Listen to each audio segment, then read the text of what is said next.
Hello, this is Santhoshini. இப்போ recent டேஸாக நான் அலார்ம் வைக்கிறதே இல்லை. தானாகவே எனக்கு முழிப்பு வந்துடுது. டெய்லி ரெகுலர் டைமுக்கு நான் முழிக்கிறனால எனக்கு அந்த டைமில் தானாகவே தூக்கம்லாம் தெரிஞ்சிடுது. ஸோ மைண்டில் வந்து ஃபிக்ஸ் ஆகிடுச்சு போல், இத்தனை மணிக்கு நம்ம எந்திச்சா தான் நம்மளால் குக் பண்ண முடியும் அப்படின்னு சொல்லிட்டு. அது ரொம்ப பெரிய ஹேபிட் எனக்கு வந்துட்டு பில்ட் ஆகிருக்கு. அதுக்கப்புறம் இன்றைக்கும் அதே மாதிரி தான் 6:30க்கெலாம் எழுந்திரிச்சிட்டேன். ஸோ 6:30க்கெலாம் நான் வோக்கப் ஆகிட்டேன். எனக்கு அந்த மார்னிங் கொஞ்சம் பெருசாக இருக்கும்.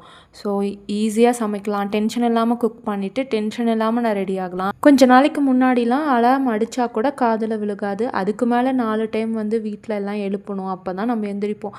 பட் இந்த அளவுக்கு சேஞ்ச் ஆகிட்டோம் பாருங்கள். தனியாக வந்து இருந்தால் இவ்வளோ மாற்றங்கள் நடக்கும்னு நான் இப்போ தான் பார்க்குறேன். இந்த மாதிரி அலார்ம் அடிக்காதப்பயே நம்ம கரெக்டான டைமுக்கு வந்துட்டு வோக்கப் ஆகுறது, மெயின்டெனன்ஸ் பண்ணுறது, வீட்டை மெயின்டெனன்ஸ் பண்ணுறது, எப்பயுமே சிங்கில் வந்துட்டு பாத்திரம் இல்லாத மாதிரி நீட் பண்ணுறது, அப்புறம் கரெக்டான டைமில் க்ளோத்ஸ் வாஷ் பண்ணிவிட்டு அதை வந்துட்டு இந்த மாதிரி எல்லா விஷயத்தையுமே ஃபோக்கஸ்டாக இருக்கிறதுனால டைம் 1 டேக்கு கரெக்டாக நான் ஃபார்ம் பண்ணி எடுத்துகிட்டு போகிறேன். எப்பயுமே டைம் வேஸ்ட் பண்ணுறதே இல்லை.